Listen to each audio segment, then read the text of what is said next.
دن ہو یا رات ہو ماہ ذیشان ہے۔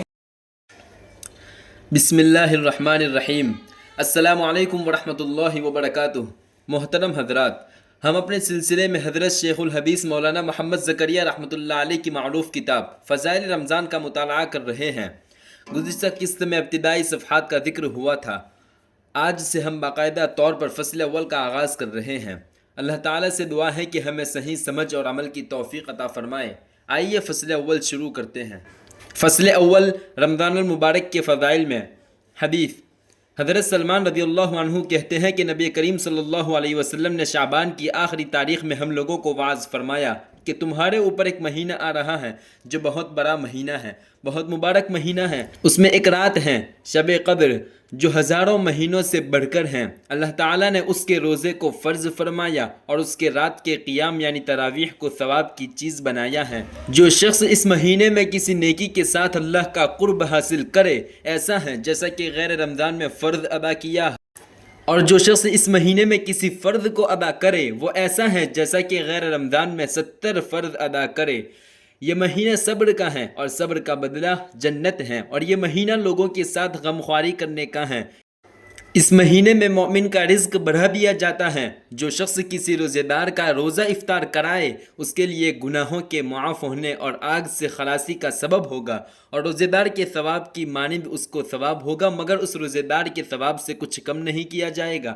صحابہ رضی اللہ عنہم نے عرض کیا، یا رسول اللہ، ہم میں سے ہر شخص تو اتنی وسعت نہیں رکھتا کہ روزہ دار کو افطار کرائے۔ تو آپ صلی اللہ علیہ وسلم نے فرمایا کہ پیٹ بھر کھلانے پر موقوف نہیں، یہ ثواب تو اللہ جل شانہ ایک کھجور سے کوئی افطار کراوے یا ایک گھونٹ پانی پلاوے یا ایک گھونٹ لسی پلاوے اس پر بھی مرحمت فرما دیتے ہیں۔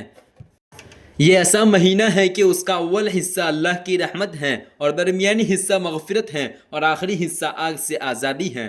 جو شخص اس مہینے میں ہلکا کر دے اپنے غلام و خادم کے بوجھ کو، حق تعالی شانہ اس کی مغفرت فرماتے ہیں اور آگ سے آزادی فرماتے ہیں۔ اور 4 چیزوں کی اس میں کثرت رکھا کرو، جن میں سے 2 چیزیں اللہ تعالیٰ کی رضا کے واسطے اور 2 چیزیں ایسی ہیں کہ جن سے تمہیں چارہ کار نہیں۔ پہلی 2 چیزیں جن سے تم اپنے رب کو راضی کرو وہ کلمہ طیبہ اور استغفار کی کثرت ہیں، اور دوسری 2 چیزیں یہ ہیں کہ جنت کی طلب کرو اور آگ سے پناہ مانگو۔ جو شخص کسی روزے دار کو پانی پلائے، حق تعالیٰ قیامت کے دن میرے حوض سے اس کو ایسا پانی پلائیں گے جس کے بعد جنت میں داخل ہونے تک پیاس نہیں لگے گی۔ فائدہ: محدثین کو اس کے بعد روات میں کلام ہے، لیکن اول تو فضائل میں اس قدر کلام قابل تحمل ہیں، دوسرے اس کے اکثر مضامین کی دوسری روایات مؤید ہیں۔ اس حدیث سے چند امور معلوم ہوتے ہیں۔ اول، نبی کریم صلی اللہ علیہ وسلم کا اہتمام کہ شعبان کی اخیر تاریخ میں خاص طور سے اس کا وعظ فرمایا اور لوگوں کو تنبیہ فرمائی تاکہ رمضان المبارک کا 1 سیکنڈ بھی غفلت سے نہ گزر جائے۔ پھر اس وعظ میں تمام مہینے کی فضیلت بیان فرمانے کے بعد چند اہم امور کی طرف خاص طور سے متوجہ فرمایا۔ سب سے اول شب قدر کہ وہ حقیقت میں بہت ہی اہم رات ہے۔ ان اوراق میں اس کا بیان دوسری فصل میں مستقل آئے گا۔ اس کے بعد ارشاد ہے کہ اللہ نے اس کے روزے کو فرض کیا اور اس کے قیام یعنی تراویح کو سنت کیا۔ اس سے معلوم ہوا کہ تراویح کا ارشاد بھی خود حق سبحانہ و تقدس کی طرف سے ہے۔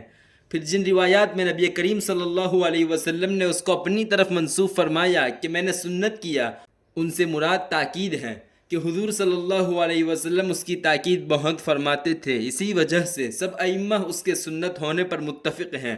برہان میں لکھا ہے کہ مسلمانوں میں سے روافض کے سوا کوئی شخص اس کا منکر نہیں۔ حضرت مولانا شاہ عبدالحق صاحب محدث دہلوی رحمۃ اللہ علیہ نے ما ثبت بالسنہ میں بعض کتب فقہ سے نقل کیا ہے کہ کسی شہر کے لوگ اگر تراویح چھوڑ دیں تو اس کے چھوڑنے پر امام ان سے مقاتلہ کریں۔ اس جگہ خصوصیت سے ایک بات کا لحاظ رکھنے کی ضرورت ہے، وہ یہ کہ بہت سے لوگوں کا خیال ہوتا ہے کہ جلدی سے کسی مسجد میں 8-10 دن میں کلام مجید سن لیں پھر چھٹی۔ یہ خیال رکھنے کی بات ہے کہ یہ 2 سنتیں الگ الگ ہیں۔ تمام کلام اللہ شریف کا تراویح میں پڑھنا یا سننا یہ مستقل سنت ہیں، اور پورے رمضان شریف کی تراویح مستقل سنت ہیں۔ پس اس صورت میں ایک سنت پر عمل ہوا اور دوسری رہ گئی۔ البتہ جن لوگوں کو رمضان المبارک میں سفر وغیرہ یا اور کسی وجہ سے ایک جگہ روزانہ تراویح پڑھنی مشکل ہو، ان کے لیے مناسب ہے کہ اول قرآن شریف چند روز میں سن لیں تاکہ قرآن شریف ناقص نہ رہے، پھر جہاں وقت ملا اور موقع ہوا وہاں تراویح پڑھ لی کہ قرآن شریف بھی اس صورت میں ناقص نہیں ہوگا اور اپنے کام کا بھی حرج نہ ہوگا۔ محترم سامعین، آج ہم نے فصل اول کا یہ حصہ سنا۔ اگر آپ کو یہ مفید لگا ہو تو اسے ضرور آگے پہنچائیں۔